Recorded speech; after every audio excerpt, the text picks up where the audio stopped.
అందరికీ నమస్కారం. 1 అవర్‌లో జీఎస్టీ రిజిస్ట్రేషన్. అవునండి. మనం వింటున్నది నిజమే. ఈజ్ ఆఫ్ డూయింగ్ బిజినెస్‌లో భాగంగా నోటిఫికేషన్ నంబర్ 18/2025 ద్వారా గవర్నమెంట్ ఈ risk based system driven simplified GST registration స్కీమ్‌ని ఫస్ట్ నవంబర్ 2025 నుంచి ఇంట్రడ్యూస్ చేసింది. మామూలుగా ఈ నోటిఫికేషన్ ప్రకారము మనం జీఎస్టీ రిజిస్ట్రేషన్ అప్లై చేసిన 3 రోజుల్లో సిస్టమ్ ద్వారానే ఆటోమేటిక్‌గా అప్రూవల్ వస్తుంది. కానీ ఇప్పుడు మనం అప్లై చేసిన గంట లోపునే ఈ రిజిస్ట్రేషన్స్ అప్రూవ్ అవుతున్నాయి. అంటే డాక్యుమెంట్ సరిగ్గా అప్లోడ్ చేసి ఆధార్ అథెంటికేషన్ కంప్లీట్ చేస్తే ఆధార్ అథెంటికేషన్ కంప్లీట్ అయిన గంటలోపు మనకి జీఎస్టీ రిజిస్ట్రేషన్ వస్తుంది. ఎలాంటి మాన్యువల్ ఇంటర్వెన్షన్ లేకుండా. ఈ స్కీమ్ ఎవరికి అప్లై అవుతుందో చూద్దాం. ఈ స్కీమ్ స్మాల్ అండ్ మీడియం ఎంటర్ప్రైజెస్కి అప్లై అవుతుంది. ఈ స్కీమ్ కింద అప్లై చేయాలంటే ఆధార్ అథెంటికేషన్ అనేది కంపల్సరీ. మనం అప్లికేషన్ని ఈ స్కీమ్ కింద సబ్మిట్ చేస్తే ఆధార్ అథెంటికేషన్ అయిన తర్వాత మాత్రమే మనకి ఏఆర్ఎన్ జనరేట్ అవుతుంది. ఆ తర్వాత మాత్రమే సిస్టమ్ అప్లికేషన్ ప్రాసెస్ చేస్తుంది.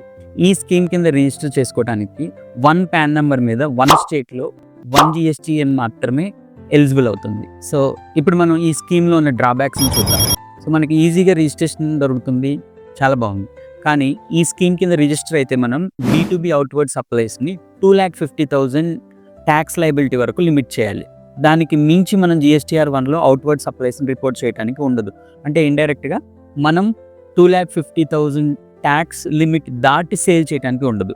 మనం దీన్ని అవాయిడ్ చేయాలంటే we should come out of the scheme.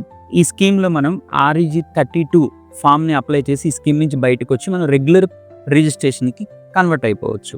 ఈ REG 232 ఫామ్ని అప్లై చేయడానికి కూడా మనకి కొన్ని టైం లిమిటేషన్స్ ఉన్నాయి. ఫర్ ఎగ్జాంపుల్ మనం 1 ఏప్రిల్ 2026 లోపు మనం ఈ స్కీమ్ నుంచి బయటికి రావాలి అనుకుంటే కనుక మినిమం మనం 3 months రిటర్న్స్ ఫైల్ చేసి ఉండాలి ఈ స్కీమ్ కింద. అర్థమైంది కదా? 3 months మనకి అవుట్వర్డ్ ట్యాక్స్ లయబిలిటీస్ మీద ట్యాక్స్ 2,50,000 లోపు ఉంటుంది అనుకుంటే మాత్రమే మనం ఈ స్కీమ్లో రిజిస్ట్రేషన్ అప్లై చేయాలి. అదే మనం 1 ఏప్రిల్ 2026 తర్వాత కనుక ఈ స్కీమ్ నుంచి బయటికి రావాలనుకుంటే అప్పుడు 1 monthకి మనం ఈ స్కీమ్ కింద రిటర్న్ ఫైల్ చేస్తే సరిపోతుంది. అర్థమైంది కదా? నెక్స్ట్ వీడియోలో ఇంకొక అప్డేట్తో మళ్ళీ కలుద్దాం.